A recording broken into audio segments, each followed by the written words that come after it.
निवा सुननी है तोहर दुल्हवा कमाला तो तोहरा के ना देवेला हो ना एको ना देवेलन। तो ऐसे ना नु होई मान के चला तोहरो खर्चा बढ़ुए सिंगारे के सामान लेवे चाहे कुछ हो तो कह अपना दुल्हा से कि ल तो हमरो को कुछ चाहिए ना तो अपन फैसला कर लो आए वाला बाड़ा ना एवरा तो सुननी है आवत रन तो उनका रखी है ना रखबू दिन रात खातिर अपने ना सोचबू तो कौन चीज किने खोई तो सास से मांगे के पड़ी हमनी के देखे लू मांगे नहीं जा हमनी के सास से ना मांगे नहीं जा हमनी के अपने से ले ले नहीं जा कोनो सामान आवेला ले ले नहीं जा आ तू तारा के देखिला कि कोनो सामान आवेला तो ताक के चल जालू ना तो माई से जाकर कहेलू हां कि नहीं हम हई सामान ले है तारा के हाथ उठाई पैसा मिलेला तो हाथ उठाई पैसा से ना होई तू मांगो अपना दुल्हा से फैसला कर ठीक है समझा के बेरा मांगब ना काहे कमा के आवत तो माई के हाथ में दे दिहन तोहरा भी कार ही ठेंगा कुछो नहीं खे रह तू मांगो उनके से हिसाब किताब करी है तनी मम्मी से कहब कि आज ये बात के फैसला हो के रही सब दिन अपन ही नहीं न लिह पैसा कौड़ी कमाई धमाई हमरो के चाहिए आज ये बात के फैसला होई तो होई आ रहल बाड़ा ना जा तनी आज जा तनी आज फैसला करिए के छोड़ब जा तनी आज ठीके गौवा वाला कहत रहसन जा तनी आज फैसला होइए के रही आज फैसला होइए के रही का भइल ए कनिया का फुसुर फुसुर करत हऊ का भइल करतनी कि इतना दिन से कमावत रहन डिप्टी पर से आके आ सब पैसा मालिके के देत रहन एको पैसा हमरा के नहीं खन देत एह बेरा आए वाला बड़न तनख्वाह पर से डिप्टी पर उहा के कुछ सिखा देनी हसन का जे तना बोलत हऊ मुंह टेढ़ कइले हऊ ना ना कोई कुछो नहीं खे बोलत का बोली सब कुछ सिखा देनी सन जे तू बोलत हऊ घर में लड़ाई खोजत हऊ झगड़ा खोजत हऊ कोई काहे के सिखाई आज यह बात के फैसला हो के रही एह बेरा आ रहल बाड़ा कनिया सब तो पैसा आवत ह तो सब कुछ तोहरा के तो किन के हम जोड़ के देबे करनी लुगा फाटी सिंगार पटार कौन चीज के दुख ह जे तू हमरा के मुंह टेढ़ क के बोलत हऊ आ लोग के बात सुन सुन के का भइल ह आई बतावा सब कुछ हम तोहरा के देते हई कितना दिन मांगब अपने से पैसा कौनो चीज किने खातिर हमरो तो में हक बा न पैसा में कौनो चीज किने के होखेला तो जाइला हाथ फैलाए अपने भीतर दिहिला किन के तो आदमी ले आवेला आज एह बेरा फैसला हो के रही 40,000 के तनख्वाह उठेला सब रउए के ला के दे देवेलन 10 रुपया देवेलन हमके किले तो लइका फैका के खियइहे एह बेरा आए वाला बड़न आज फैसला हो के रही आज तो माइयो खुश हो जाई कनियो खुश हो जाई दोनों खातिर एक गो तनख्वाह उठल ह तो बढ़िया बढ़िया साड़ी लाइल बानी गोड़ लगतनी में खुश रही हो हमार बाबू के तना दिन पे अइला ह एकदम 1 साल देखला हो गइल है बाबू के तोरा खातिर कितना दिन देखला हो गइल ले माई पैसा दाए हमार बाबू देख बड़ी पैसा के दिक्कत रहल ह दा पैसा काम होखी दा हइले साड़ी हौ कहे उठ के चल गइल मयो तबीयत खराब ह का अरे हमार बाबू एगो साड़ियो हमरा के लिए आइल हवा हां लाइल हां दा हम पेनहब हइले बनारसी साड़ी ह तोरा खातिर ठीक कइला है बाबू हमार साड़ी बनारसी लियाइला कहीं आइब जाइब तो पहिर के आइब जाइब हां आ हई कनियावा खातिर न ह अच्छा ओ करे के दे दा निवा उठ के होने चल गइल है मयो अच्छा देख के आवतनी ओ जे ओकरो साड़िया हां दे दा ओकरो साड़िया ले आके ओके दे आवे बाबू का जन का ओकरा मन में भइल बा कोनो बात भइल ह का देखो तनी एकदम परेशान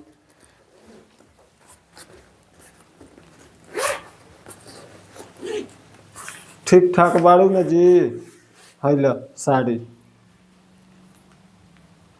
होइए साड़ी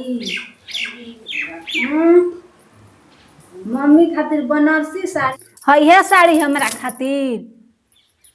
ले जाई इहो दे दही माई के अपना पहिन जइहे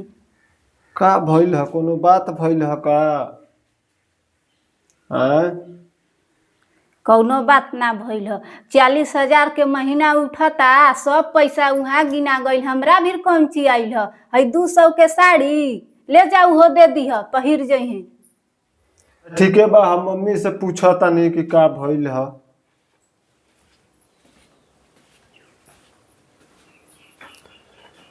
कनी हाँ कोनो प्रकार के ओके दिक्कत देत रहलू हसन ना रहनी हम तो ना ये हमार बाबू हमो के दिक्कत ना देत रहनी हम गांव घर के मेहरारून के बात सुन सुन के आके आ घरे में मुंह फुला फुला बैठत हिय हम कुछू के दिक्कत ना देवे नी ओके खाली मेहरारून के चार घर के आ जाती सन दुआर पर बैठ जाती सन आ बात सुन सुना के आ घरे में मुंह फुला फुला बैठत हिय बोलत हिय खाना पीना टाइमली देत रहे बना के सब कुछ हम देत रहे बाकी मेहरारू के बात सुन सुन के आके बड़ी घरे में मुंह फुलावे ले तो ओकर का कहना बा कुछ कलस या तोरा से पहले जे हमके अब सब पैसा के हिसाब चाही अब घर में अब उ हिसाब ली कुल मेहरारू सिखा देले सन जे पैसा के हिसाब तू ला तू अपन दुनिया देश देखा अपन लेके यही खातिर लड़ाई झगड़ा घर में होत ह तो पैसा का करी ना पूछले तू मम्मी पापा दुखो दिक्कत देवे लन जा ना कोनो प्रकार के कोनो विवादो करे लन जा तोहरा संगे ना तो जब कोनो प्रकार के ना दुख देवे लन जा ना कोनो प्रकार के बोले लन जा बेटी नियन माने लन जा हाँ बेटी नियन मानतो बाड़न जा तब तू पैसा लेके का करबू तोहरा अगर पैसा के जरूरी रहे तो तू हमरा से बोल तू का जरूरी रहे मम्मी भी ई सब बात करे के ये सब अच्छा बात ना है अब तू ही बताव अगर कोनो घर सक्सेस होके जकरा घर में सुखी शांति रहे आराम से लोग कमाए खाए तो ओ घर के 80% लोग महिला देखल ना चाहे लिसन खास करके औरत अगर औरत चाह दिहसन तो दूसर के घर के आग लगा दिहसन आए तूहू मान ला बैठेलू एने ओने तोहरा के बैठहू उठे के तो कोई मना ना करला कि घर में अकेले बोर हो जाएलू कोई मनो करेला ना कहीं बैठेलू मान ला तो तोहरा के कोई ना कुछ बोलेला अब उहाँ के बात लेके घर में विवाद होई तब परेशानी बढ़ी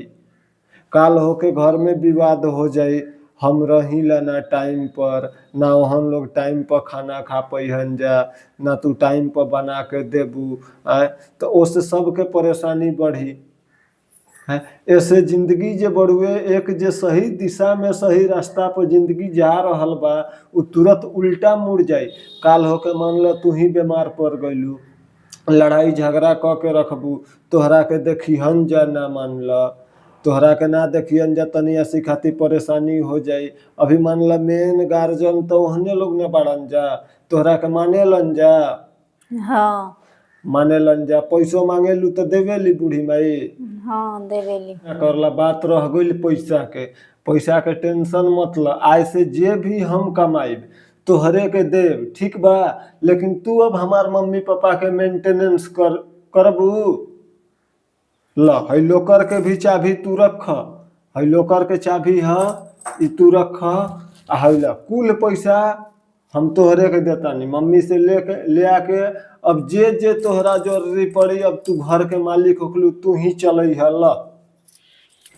ले ही इतना बड़ घर के जिम्मेदारी हमरा से ना संभराई हमरा के कोनो सिखा देले रही सब सिखैला में पड़ गइल रही हम अब ऐसा बड़ गलती ना हुई कबो ना अब इतना बड़ गलती ना हुई कबो हाँ तो माई से ही बात बोला हमरा से मत बोला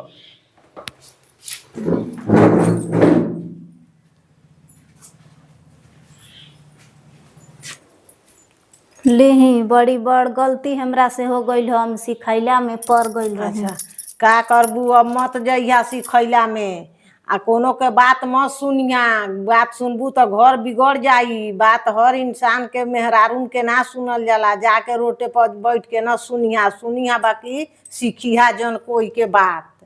जा खुश रहा बाची खुश रहा घर बनल रहो खुश रहा वीडियो पसंद पड़े तो हमारे चैनल को follow and like and share जरूर करें।